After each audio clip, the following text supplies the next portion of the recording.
All right.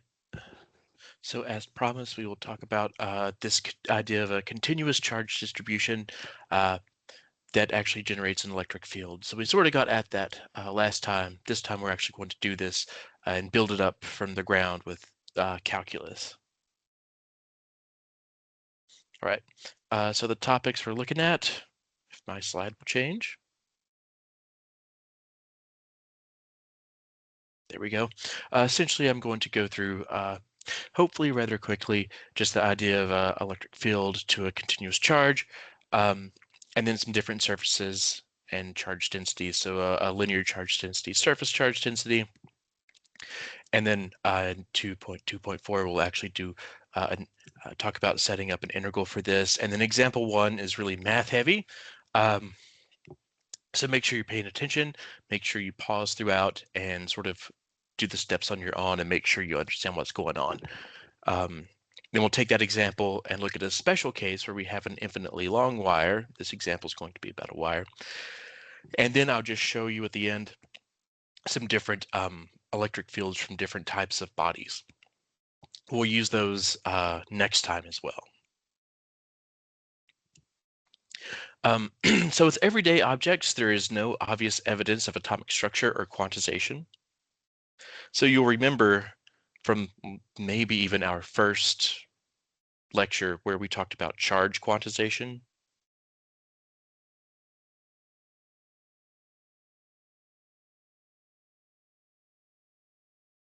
And that's just the idea that you can't find like a total charge of any value, right? They're stacked in terms of like number of protons or number of electrons.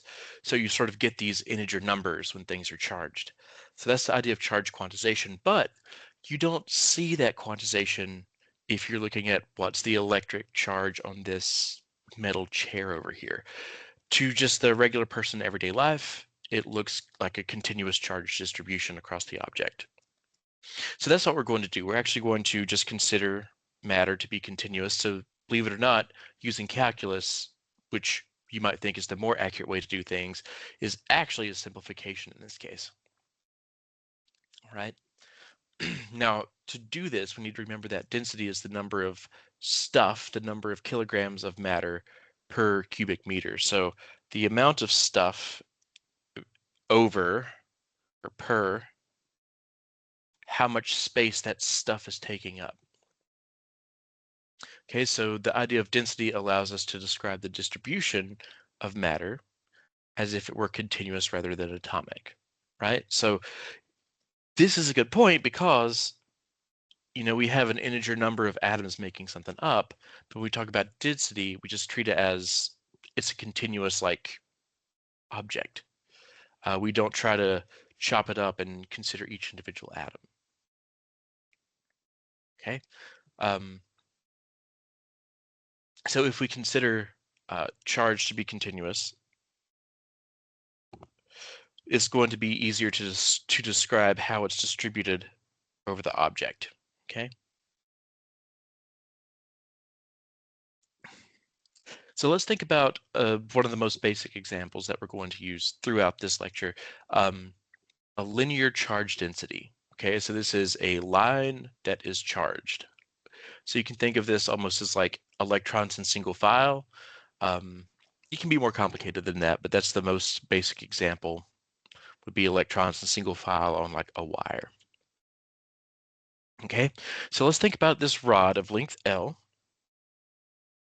with a charge Q spread uniformly, that's important, across it. Okay, so we have, as shown here in this picture, we have a rod of length L with Q across it. Okay, so here's our length L. And we know it's got some total charge Q. And then all the electrons, or in this case, positive charges, my bad, all these positive charges are distributed uniformly, right? So they're not grouped up on one side or the other. It's a uniform distribution. Now, we can write the linear charge density, which is lambda. This is the Greek letter lambda. Lambda. Okay. We can write the linear charge density essentially as the amount of charge divided by the space that that charge is in, okay? So I'm going to say the space. But in this case, it's obviously on something. It's not like in a space. So this is still a density. You can see it's a thing per area that, or volume, or length that it's occupying. So the thing is in the space, that's your density. And you can probably tell that linear charge density will have the units of coulombs per meter, because this will be coulombs per meter. And this is essentially just the total charge divided by the length. Okay, I've talked about that already. This is just reiterating that point here. Okay, so we know we have this lambda charge per length. That's all cool and everything. So what can we do with it? Well, we can expand it.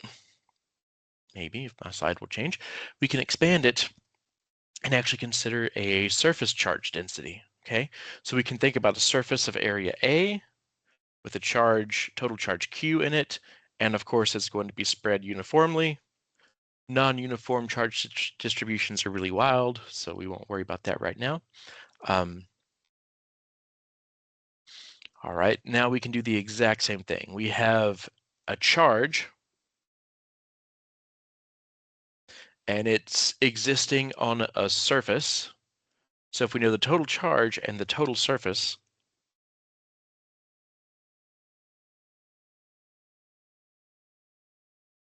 we can actually calculate the surface charge density. Right, so if you think it looks similar to a linear charge density, that's because it's essentially the same idea. We just have a two-dimensional surface instead of a one-dimensional surface. And if you're not up on your Greek alphabet, this is eta, and we'll use it for surface charge distributions. So as you could probably tell, the surface charge density here is still coulombs per meter squared, since it is an area and not a length anymore. Okay, now just to visualize this, I do have this graphic here. So we have an area, which means we have a length and a width. And you'll notice that the total charge Q is spread uniformly on this surface area.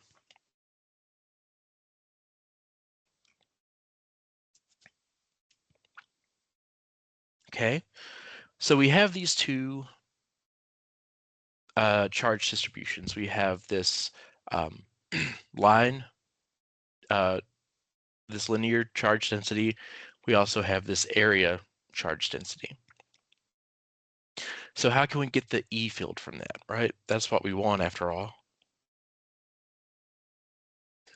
Because it's a continuous distribution, we want to pull out, or we want to pick a point and determine what the electric field is at that point. So what we can do is we can take that total charge Q and essentially divide it into many small point-like charges. Okay, so you should be thinking about sort of like calculus now, where you're starting to get into differentials. But essentially, if we take the line charge, what we're going to do is just slice it up. And we're going to get all of these smaller chunks of charge. So you could think, if we keep making these smaller and smaller and smaller, eventually we're going to get every single proton divided up into a chunk, if we wanted to divide that far. But for now, let's just think about individual chunks of this wire. Okay, so if we divide this up, what we can do is we can use knowledge of the electric field of a point charge, right? So we're going to simplify it and just treat this as a point charge. Each one of these will be a point charge. Let me change colors. So each one of these will be a point charge. And then we can use the idea of these point charges to find the electric field generated by each piece. So if we wanted to know what the electric field was at like point P here, see these are positive, so they'll be pointing this way. What we can do is essentially calculate, whoops, so this will be like what, E field 1, E field, I don't know, E field I. So what we can do is we can actually calculate all the individual electric fields at point P. So we have this continuous charge distribution, but it seems like we're working backwards. We're going to chop it up into these little individual pieces because we know how to do that, right? We've done that. We've talked about it last time. So we know that we can chop this up and actually sum individual electric fields from these individual slices. Okay, if we do that, all we need to do is just find the net electric field by summing up all of these fields from delta Q. And as you can probably imagine where we're heading, this sum, what's going to happen is we're going to start with an approximation of delta Q, and then we can use some Calc2 magic with integration and actually collapse this into infinitesimals, right? So this is where we're going from chunks back to continuous distributions, right? Because remember, the whole idea of calculus is you're working on these continuous functions. All right, with that being said, here is the one big gross example that we'll talk about. This is just to give you an idea of what's going on. Please go through the textbook, the assigned reading, because there's several more examples beyond just this one that uses a charged rod. You will need to really pay attention to several examples in the reading, so please take a look at that. All right, so in this example, we want to find the electric field strength at a distance d in the plane that bisects a thin uniform charged rod of length L that has a total charge Q on it. Okay, so we can start with the picture. I'm going to switch back to red. So we know we have some rod of length L, and it's got some charge Q, which is made up of positive charges, and they are spread uniformly across this thing. All right, so let me check something really quick. Okay, all right, good. So with that being said, what we're going to do is we're going to find the electric field at some distance d away. Now, let's add in the information that we know.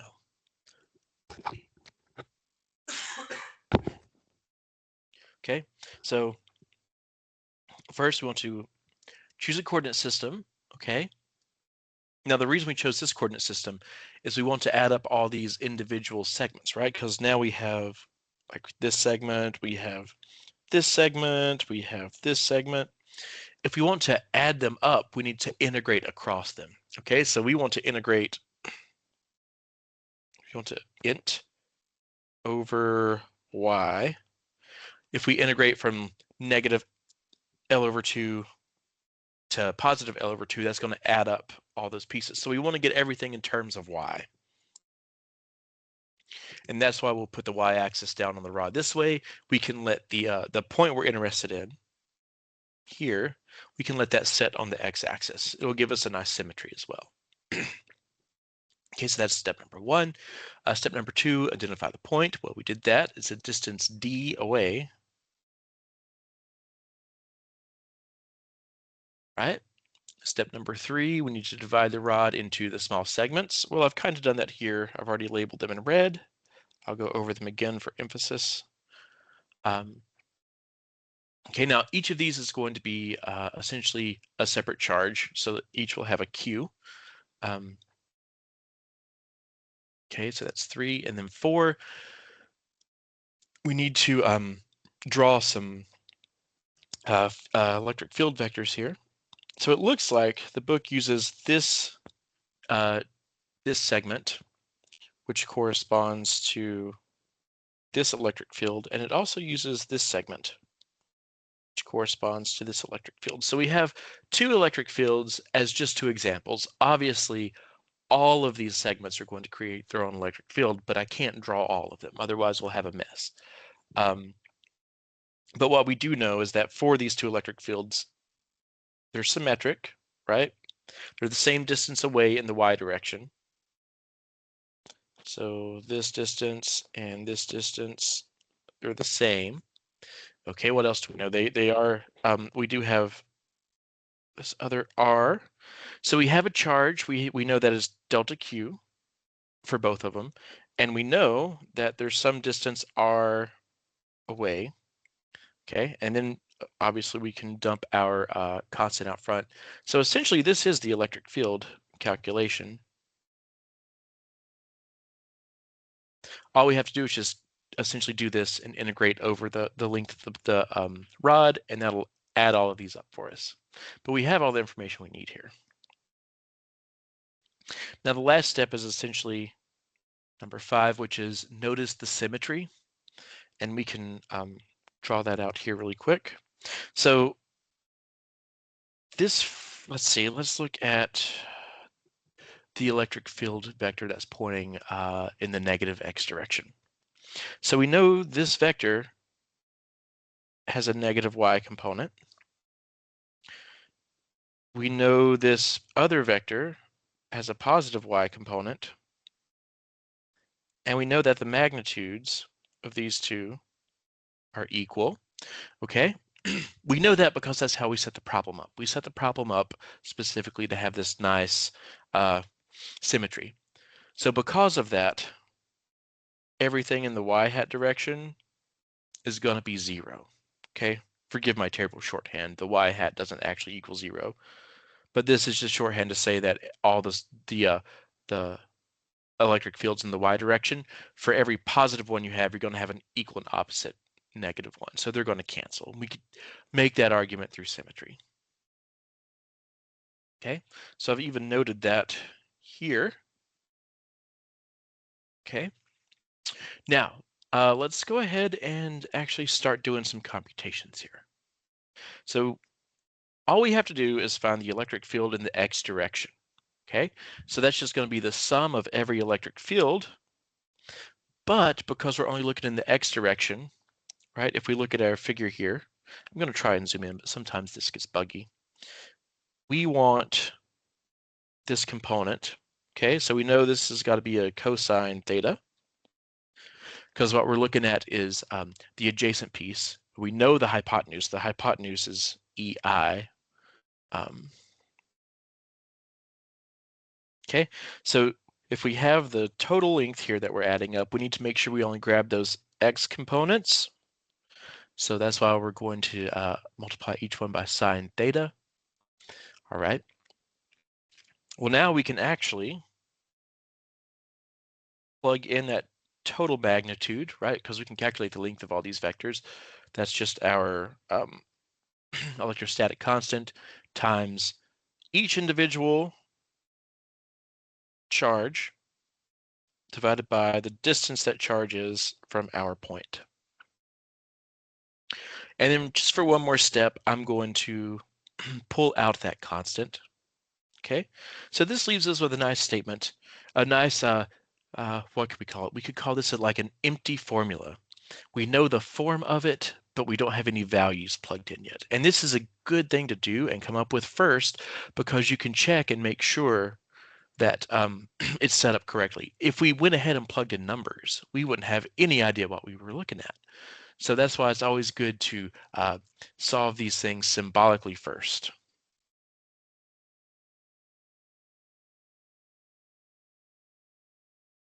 That way mistakes will jump out much easier. Okay, so I'm just going to bring that previous statement along for the ride here. Now the problem is we want to integrate, like I said earlier, we want to integrate across y. So I'm going to use some more shorthand. This isn't a mathematical statement. That's just reminding us what we're trying to integrate over. So the problem is we have this nice statement, but there is no y. So just like in the last lecture, what we'll do is we'll take r and we'll take cosine, and we will rewrite them to get them in terms of y. Okay, well, let's look at some geometry here. So we know this is r. We can look at any of these. It doesn't matter. Okay, now that's the hypotenuse of a triangle, obviously. Okay, well, if that's the hypotenuse of a triangle, that means we could also have an opposite side, which is yi, and we also have an adjacent side, which is just that distance d. So why don't we just rewrite this in terms of the Pythagorean theorem? So we could do the old c squared equals the square root of a squared plus b squared. Okay. Well, this is just replacing now, so we know that c is the hypotenuse, and each of these is going to be a leg of that triangle, right? Well, that looks like we've taken care of r, because now we have what we wanted. We have the variable y in there. It's still discretized, right? It's still y sub I, but we'll take care of that shortly. So that's one good one we can take care of. Now cosine, we know that's adjacent over hypotenuse. Well, the adjacent piece, like we just talked about, I'll even match the colors. The adjacent piece is d. The hypotenuse is just the distance r to that point, and we literally just we rewrote that distance anyways in terms of y, so we can put it in the denominator here. And then that solves our problem here. We have a y in the statement. D is not a variable, it stays the same. Now let's plug everything in. So beginning with this wonderful statement that we had, I'm just going to switch to black. Okay, this is the previous statement that we started the slide with. We need to replace r. Okay, so I did that. It's just this value squared. And then we're going to replace cosine, which is this whole term here. Okay, we're going to replace that with our statement here that contains y. Now we're just going to simplify that denominator. I'm not going to go through the steps because you all are at least in Calc 2 right now, I think. Maybe higher, maybe even Calc 3. So, actually, I think you all are in Calc 3 right now, at least. So you all should be able to figure that out. And then from here, what we're going to do is I'm going to make one subtle change. Since we chopped these things up, these segments up, into the same pieces, they're all the size delta y. And since the charge is uniformly distributed, each individual Q is going to be the same. It's going to be the same, since the distances are the same amount of chunks, the charge in those distances will be the same amount because it's uniformly distributed. So the last thing I'm going to do is I'm going to remove the index off of delta Q because they're all the same. All right, now we have this cool statement. It's still a summation, but we're getting there.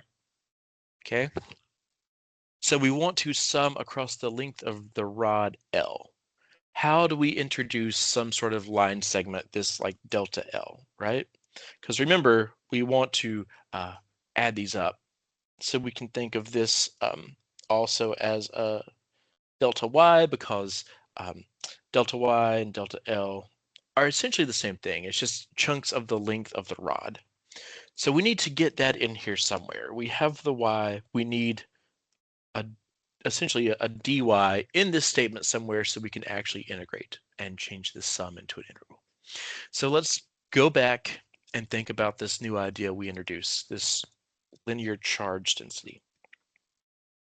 Now originally it's written as the total charge over the length of the object.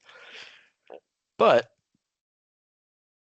this statement is still true. The ratio is still the same, even if we take a little piece of charge, and if we take the segment associated with that little piece of charge, the ratio is still the same. So whether we do the whole thing or little chunks of it, it's still going to equal lambda. So this is always the same ratio. And just as an aside, if you do have a non-uniform charge distribution, this lambda can actually be rewritten essentially as a derivative. So this really is just a rate of change because it's how the charge changes as you move across the length of the object. So it's just a dq dl if you had some weird function over here. But with that being said, what we can do is we can start here. Remember that delta L and delta L or delta Y is essentially the same thing. So we're going to solve for delta Q. We have a delta Q in here. That's some chunk of charge. So what we're going to do is essentially replace it. Okay. So just with tackling this basic fractions, we're just going to solve for delta Q. And then we're going to replace it. So here's my delta Q. And now I have to replace it with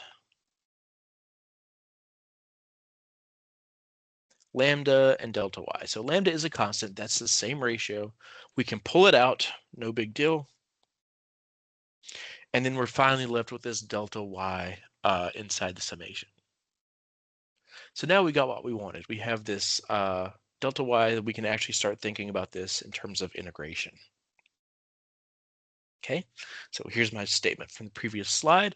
Now we're going to do exactly what you would expect. We're going to let delta y get really small. So we're going to take these segments and just keep chopping them up into smaller and smaller pieces until we're just adding little slivers up to make this rod.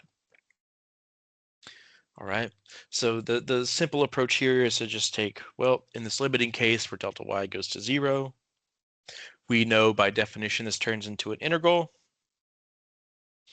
And now when we add up all these individual charges, we know the bottom dy value is going to be negative L over 2, and we're integrating up to positive L over 2. Because you'll remember the setup looks something like this. If this is our rod, here's our y-axis, x-axis. So this was split in the middle, and we know the length of the rod was L.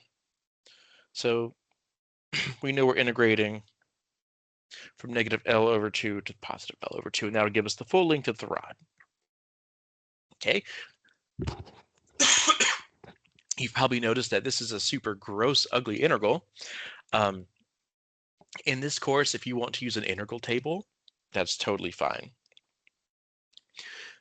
So I would recommend, I'm going to probably spell this wrong, but if you wanted to, if you're going into an engineering program, or maybe you want to go into physics or chemistry or something like that after you leave Wilkes, I think it's Shams.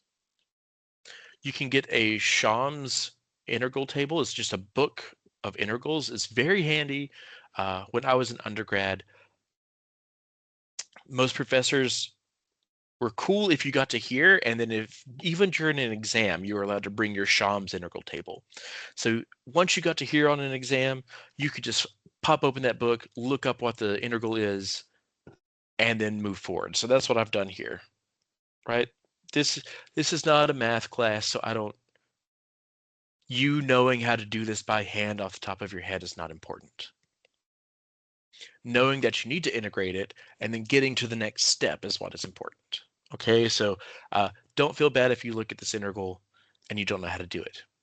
If you're expected to do it in your math class, then feel bad. But at least for this class, I'm not worried about you knowing how to do all these crazy integrals just off the top of your head. So that being said, in this case, we use Shams. I think actually use Wolfram Alpha for this, but whatever. To solve this integral. Okay, now we have our limits of integration. We just need to plug those in. So what I'm going to do is essentially plug these in for, let's see, y. And we're going to do L2 and then negative L over 2. Same thing here. Technically, this should be negative, but it's squared, so it doesn't matter. The squared is going to go away. All right, now let's simplify this. So you'll notice that we have the same denominator in both of these. So that's good. That means we can just deal with the numerator.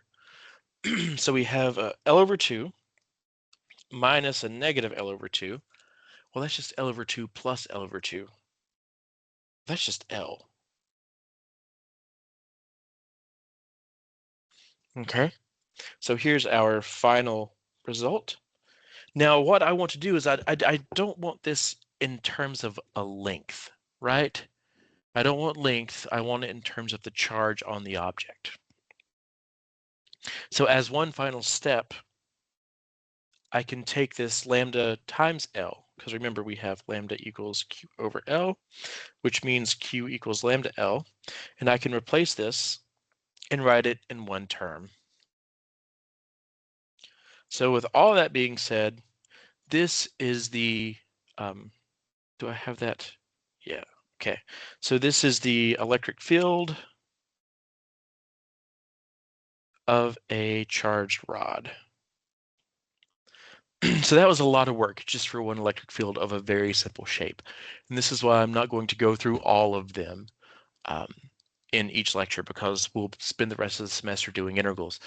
Um, but just keep this in your back pocket. You'll probably need it for the problem set. I think you do some sort of like weird funky shaped rods in the problem set. So definitely use this example as sort of a way to follow through and get to where you need to go. Now, for the same example, we need to think about some limiting cases. So what if we move far away from the charged rod? So the distance that we're calculating this for is much, much larger than L, okay? So we're going to take the limit such that D is much larger than L. Same thing here. Now, if we think about this, what's going to happen is if D gets so large, we don't even have to worry about that term anymore, right? So this is just going to simplify, it's going to collapse. Now, when we do that and clean things up, here's what we get. And this totally makes sense. This is the E field of a point particle. Remember, it's the Q over R squared kind of look. And that's exactly what we wanted. So this is, well, I'm going to put the K in here as well. So when we take a charged rod and move it very far away from us, it looks like a single charged point of charge Q. So it looks like we have the correct answer here when we did all of the integration, because it works well in this limiting case. Another idea that we need to think about, and we're going to use a lot, is this idea of an infinitely long wire. Now, like I said last time, wires can't be infinitely long, but if you get really close to a long wire, the mathematics will make it look like it's infinite. Okay, so with that being said, let's think about sort of the situation where if we're really close to the wire, and it's a long wire anyways, what might the electric field look like? So we're going to take the limit where the length gets super long, and we'll see what happens. So if the length gets super long, much longer than D, well then that D term there really doesn't matter. Okay, so we can get rid of it. And we're left with this simplified denominator. Well, okay, so the square root of something squared is just the something. So that's going to fall out of the math there. Now look at what we have. We have this interesting setup where if we use our charge density that we talked about, we can rewrite this here because this is a fraction in the denominator of a fraction. So we can flip it and multiply, right? So there's our 2 over L since we flipped it and simplified further. Now look at what we have. We have a Q over L. That's just the charge density. So we can replace it. Okay? So what's interesting here, this is our final answer. But what's interesting here is that unlike a point charge, which decreases as 1 over r squared, the field of an infinitely long charged wire decreases more slowly, so that that rate of decay is not as intense as with a point charge. So you can imagine, here's our, what we just calculated, 1 over r. Here's our distance, here's our E field. Now, if we did this with a point charge, it would decay more quickly, sort of like that. That's 1 over r squared. Now, if we want to think about what this field looks like from a really long wire, I'll do this in blue. So if you think about it, let's see. If we take this positive point, we know it's just thinking about this point, it's going to radiate everywhere, right? The electric field everywhere. So we're going to have a field this way, but we're also going to have a field this way. Those two are going to cancel out. Same thing over here. This way, this way. Oops. So essentially, these fields, because they're just as much positive, how much ever positive one of them is, there's going to be a negative one as well. So the y components are going to cancel here, the y components are going to cancel here, and that's why you're left with only E fields coming off in the x direction. Because anything that's sort of like an off axis in the y direction is going to be canceled out. So in the case of an infinitely long line of charge, your electric field lines are going to be they're going to be parallel to each other essentially everywhere. It's going to be uniform and parallel. And of course, notice, just as one more aside, right here, as you get further away, they do get shorter because we do have this 1 over r drop off. Not our r squared this time because we just showed the calculation, but it's just 1 over r. So there are other electric fields. All of these are derived in the textbook. I do not have time to do all of these, but I suggest you look over them because we're going to use them. So you could have a ring of charge. So this would be some point from the focus of the ring, and then you're going to add up around the circle here to get the collective electric field from this ring. Same thing with a disk, where the disk sets on an axis and you're looking at some point P. You want to know what that electric field is. So you're essentially going to add up all these areas, right? So this is a line charge.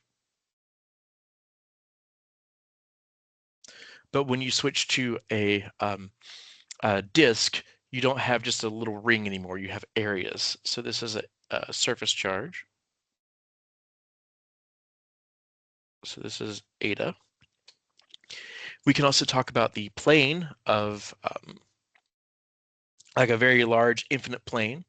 So maybe the plane is not actually infinite, but we're really close to a big plane, so it looks sort of infinite in the mathematics. Um, so if we do have a plane of charge, you'll see that if z is positive, so up here, if our point's up here, we're going to have, it actually simplifies quite nicely, plus eta over 2 epsilon naught. If we're down here, you'll notice we have to put in that negative ourselves because the field is radiating out in both directions. And then with a sphere of charge, and this is for outside the sphere. So if we're over here, we'll talk about inside the sphere later. So if we are outside the sphere, then lo and behold, it looks like a point charge. And that totally makes sense. All right. So just as a preview, what we're going to talk about next time, we're actually going to start getting into electrical components. So we're going to talk about a parallel plate capacitor, parallel plate capacitor, which is essentially two parallel charged plates.